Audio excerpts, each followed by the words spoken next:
We've seen that functions are a convenient way to express the relationships between various variables.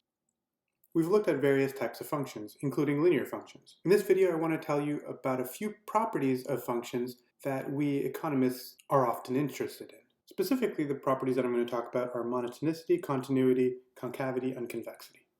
Let's start with monotonicity.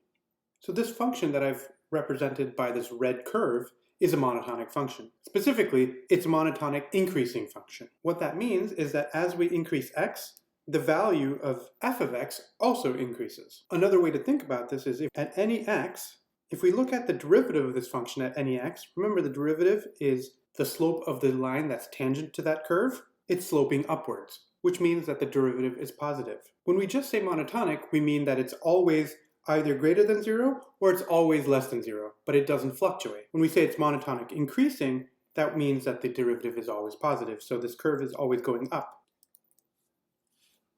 Here's an example of a function that's not monotonic. It goes down, it goes up, it goes down. So if we were to look at the derivative, sometimes it's going to be a negative number because the tangent is sloping downwards, and sometimes it's going to be a positive number. The tangent is sloping upwards. The next property of a function that we're going to look at is what we call continuity. Let's go back to that curve that I drew earlier, and we see it's this nice shape.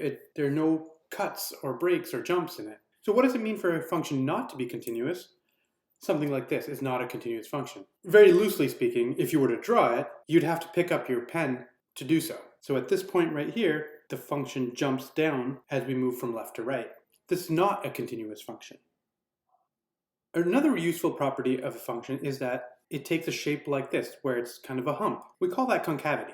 Notice that as we move to the right, we start with a derivative that is positive, so the tangent is sloping upwards. It flattens out as we go, and then after it's flat, it starts to go down. So the derivative, remember that the derivative is the slope of the tangent, it's always decreasing. Since the derivative is decreasing, the derivative is a monotonic decreasing function. As we saw when I described monotonicity, a function is monotonic increasing if its derivative is positive.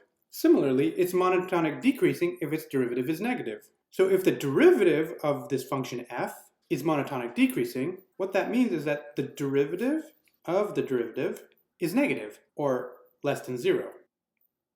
You may recall that from your earlier math courses that the derivative of the derivative is a second derivative. So a concave function is one where the second derivative is negative.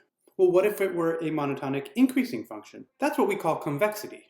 To the left, the tangent to the curve slopes downwards, has a negative slope. It flattens out as we move to the right, and then it starts to slope upwards. So the derivative of this function, f, is increasing, meaning that the second derivative is positive. And that's what we call convexity.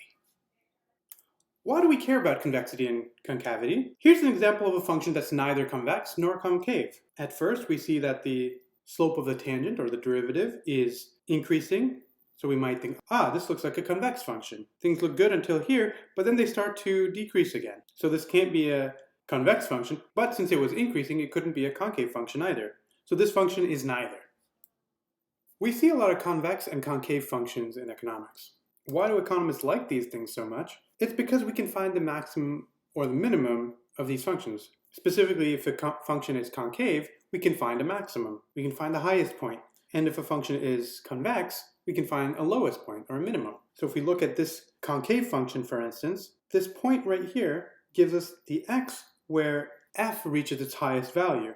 And that highest value is here. So if we have this concave function, we're able to find the point that maximizes f. What we're doing is just finding the flat part, the part where the derivative is 0. So if the function is concave, like in this picture, that flat point gives us the maximizer. On the other hand, if we had a convex function, the flat part gives us the minimizer. So most of the functions we're going to work with are going to be either convex or concave, and we'll be finding either the minimum or the maximum respectively.